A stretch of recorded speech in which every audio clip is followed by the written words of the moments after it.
नमस्ते साहब। नमस्ते। पर आप लोग कौन? वो साहब हमें ना काम की तलाश थी और बाहर ना सिक्योरिटी गार्ड ने हमें बताया कि आपके घर में नौकर की ज़रूरत है, तो हमें आपके घर में कुछ काम मिल जाएगा। देखो, काम तो तुम्हें मिल जाएगा, पर मेरे घर में ना सिर्फ एक नौकर की ज़रूरत है, तो मैं तुम दोनों को तो काम नहीं दे सकता। तुम एक काम करो, किसी और घर में ट्राई कर लो। नहीं साहब, देखो हम ना बहुत दूर से आए हैं और हमें ना काम नहीं मिल रहा कहीं पे भी, तो इस वजह से ना आप कैसे भी। अरे ये क्या हो गया? इनको अंदर लेके आओ।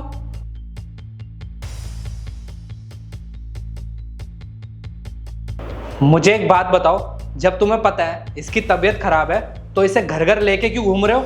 अगर कल के दिन इसको कुछ हो जाएगा, तुम लोग तो नाम मालिक के ऊपर लगा दोगे। अब समझ गया, ये तुम लोगों की ना प्लानिंग होती है।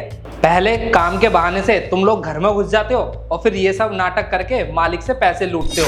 ऐसा है, इसको उठाओ और निकलो अभी कभी यहाँ से। नहीं साहब, हम ऐसे बिल्कुल भी नहीं है। दरअसल बात यह है कि मैं और मेरी बीवी ने ना 3 दिन से कुछ नहीं खाया, तो इस वजह से ना इसको चक्कर आ गए और ये बेहोश हो गई। क्या तुम लोगों ने 3 दिन से कुछ नहीं खाया? पर ऐसा भी क्या हो गया जो तुम लोगों की ये हालत हो गई? वो साहब बात यह है कि हम लोग ना गांव में रहते थे और हमारी जो ज़मीन थी ना और हमारा घर सब ना बाढ़ में बह गया और हम ना बड़ी मुश्किल से अपनी जान बचा के ना यहाँ शहर में आ गए। वो हमारे भैया जो है ना, वो भी शहर में ही काम करते हैं। उन्होंने हमारी नौकरी तो लगवा दी अपने यहाँ, लेकिन वहाँ के जो मालिक थे ना, वो हमारी बीवी पे ना बहुत गलत नज़र रखते थे और इससे ना गलत काम करने के लिए भी बोलते थे। तो इस वजह से हमने वहाँ से काम छोड़ दिया। हमने सोचा हमें कहीं ना कहीं तो काम मिल ही जाएगा, लेकिन हम 3 दिन से पूरे शहर में घूम रहे हैं, हमें कहीं भी काम नहीं मिला। तो इस वजह से ना हम 3 दिन से भूखे भी हैं और इसी वजह से ना हम आपके यहाँ आए और हमने सोचा आपके यहाँ में कुछ काम मिल जाएगा। देखो, मुझे नहीं पता था कि तुम लोगों के साथ इतना सब कुछ हुआ है। अगर तुम मुझे पहले बता देते तो मैं तुम्हें इतना भला बुरा नहीं बोलता।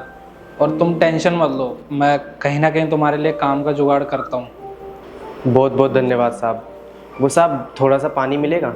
हाँ, मैं लेकर आता हूँ।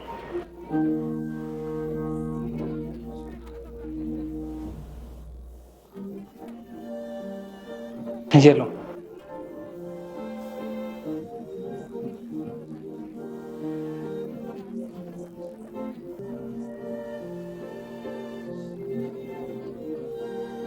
अगर यहाँ पर काम नहीं मिल रहा है तो कोई बात नहीं, हम किसी दूसरे शहर में जाके काम ढूंढ लेंगे। अब हमारे पास बिल्कुल भी पैसे नहीं है, तो हम दूसरे शहर में जाएंगे कैसे? कोई बात नहीं, ऊपर वाला है ना, सब कुछ हो जाएगा। हम यहाँ से ट्रेन में चलेंगे और बिना टिकट के बैठ जाएंगे। अगर टीटी आएगा हमें उतार देगा तो कोई बात नहीं, वहीं उतर जाएंगे हम लोग। चलो ठीक है। अरे रुको तुम, देखो तुम्हें कहीं जाने की ज़रूरत नहीं है और वैसे भी तुम्हारी हालत ठीक नहीं है। ऐसे में तुम लोग सफ़र करोगे तो वो ठीक नहीं रहेगा। देखो, इस घर में ना सिर्फ एक नौकर की ज़रूरत है और मैं ना एक काम करूँगा, मैं तुम दोनों के लिए ना कहीं अच्छी जगह काम ढूंढ लूँगा। अगर जब तक वहाँ पे तुम्हें काम नहीं मिल जाता तब तक तुम यहाँ पे रह लो और मैं तुम्हें रहने के लिए कमरा भी दे दूँगा, क्योंकि इस घर में मैं अकेला ही रहता हूँ। अगर तुम्हें ये ठीक लगता है तो ठीक है, वरना तुम लोग जा सकते हो।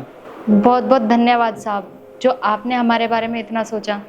हमारे लिए इतना ही काफ़ी है। हमें चाहिए क्या था? बस एक छोटी सी छत और 2 वक्त की रोटी, जो आपने हमें दे दी। अरे कोई बात नहीं, इंसान ही इंसान के काम आता है और तुम्हारी ऐसी हालत है, ऐसे में ना कोई तुम्हारी मदद नहीं करेगा। तो तुम ना यहाँ पे आराम से रहो और इसे अपना ही घर समझो। आओ, मैं तुम लोगों को कमरा दिखाता हूँ और तुम्हारे लिए खाने का इंतज़ाम कराता हूँ।